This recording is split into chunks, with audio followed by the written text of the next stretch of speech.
Anies Baswedan merupakan musuh bagi kelompok yang saat ini tengah berkuasa dengan oligarki berada di belakangnya. Karena Anies dinilai sebagai calon potensial dari kelompok oposisi yang dapat merebut kekuasaan mereka melalui Pilpres 2024. Sejak mengalahkan Ahok di Pilkada DKI Jakarta 2017 hingga masa jabatannya sebagai Gubernur DKI Jakarta selesai pada tanggal 16 Oktober tahun 2022, Anies selalu diserang, disudutkan, demi dihancurkan kredibilitasnya. Ahok merupakan bagian dari kelompok penguasa. Serangan paling sadis dilakukan para buzzer yang dibayar untuk merusak kredibilitas Anies melalui media sosial. Di antara serangan yang menyudutkan adalah bahwa selama menjadi gubernur, Anies tidak becus kerja dan gagal memimpin Jakarta. Benarkah? Mari kita cek faktanya.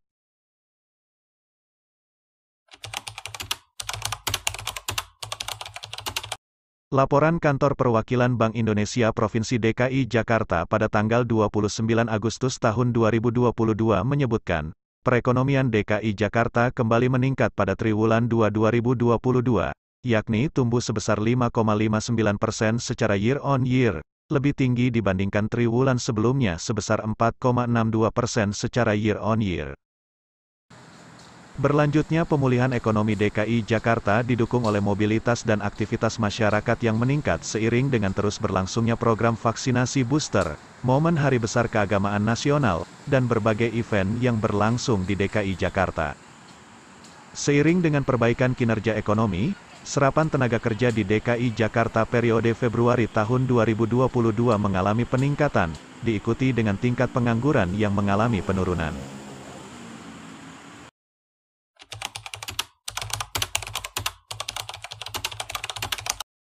Pada Januari tahun 2021, TomTom Traffic Index merilis data kalau Jakarta berada di urutan 31 dari 416 kota termacet di dunia. Sebelumnya, Jakarta berada dalam peringkat 10 besar. Itu artinya sejak Januari tahun 2021 Jakarta telah keluar dari 10 kota paling macet di dunia. Data TomTom juga menunjukkan, sepanjang tahun 2017 hingga 2020 peringkat Jakarta terus membaik. Pada tahun 2017, Jakarta berada pada peringkat 4 kota termacet di dunia dengan tingkat kemacetan 61%. Pada tahun 2018, peringkat Jakarta turun ke nomor 7 dengan persentase kemacetan ibu kota tercatat sebesar 53%. Pada 2019, TomTom Traffic Index mencatat kemacetan Jakarta masih sama dengan setahun sebelumnya, yaitu 53%. Namun, saat itu peringkat Jakarta turun menjadi nomor 10 kota termacet di dunia.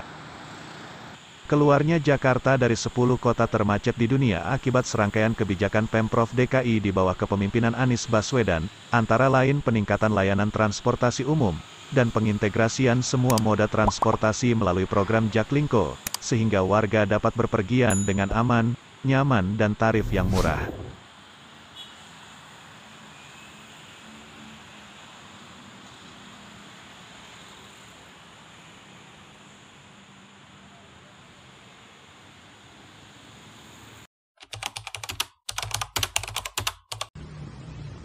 Buzzer ingin Anies membuat Jakarta tidak banjir lagi, mereka tak paham geologi wilayah Jakarta. Wilayah Jakarta terdiri dari dataran rendah dengan ketinggian rata-rata 7 meter di atas permukaan laut, dan dilintasi 13 sungai yang bermuara di Teluk Jakarta. Menurut pakar geologi Yan Sopahluwakan, banjir di Jakarta takkan dapat diselesaikan dengan sistem kanal, karena Jakarta secara geologis sebenarnya merupakan cekungan banjir, sementara di sisi utara Jakarta, yakni di sekitar Ancol dan Teluk Jakarta, mengalami pengangkatan akibat proses tektonik.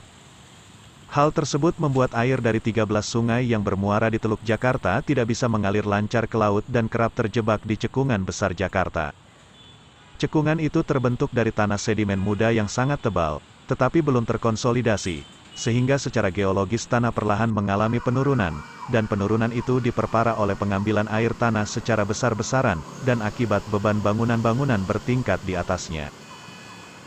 Pada April tahun 2022 lalu, kepada wartawan Menteri Pekerjaan Umum dan Perumahan Rakyat Basuki Hadi Muljono mengatakan, saat ini penurunan permukaan tanah di Jakarta sekitar 10-12 cm per tahun. Jika penurunan terus berlanjut, diperkirakan sungai-sungai yang berada di Jakarta akan sulit mengalir ke laut karena jika mengacu pada teori gravitasi, air mengalir dari atas ke bawah, bukan sebaliknya. Selain faktor geologis, Jakarta juga sulit terbebas dari banjir karena provinsi ini telah menjadi hutan beton dengan wilayah resapan air kurang dari 30%. Akibatnya, air hujan tidak dapat meresap ke dalam tanah dan menggelontor menjadi air permukaan. Karena faktor-faktor inilah mengapa Jakarta selalu dilanda banjir jika hujan lebat turun dengan durasi yang lama, di atas normal, atau jika ada kiriman air dari wilayah Bogor dan Depok yang wilayahnya jika ditinjau secara geologis, lebih tinggi dari Jakarta. Lalu apa yang dilakukan Anies ketika masih menjadi gubernur? Pertama, melakukan berbagai program yang tidak berorientasi pada betonisasi.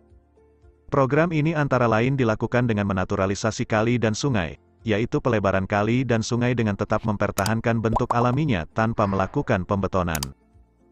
Dan gerebek lumpur, yaitu kegiatan pengerukan lumpur yang dilakukan secara masif di danau, sungai, waduk di Jakarta untuk membantu mengurangi proses pendangkalan dengan mengerahkan alat berat. Dan kedua, membuat sumur resapan.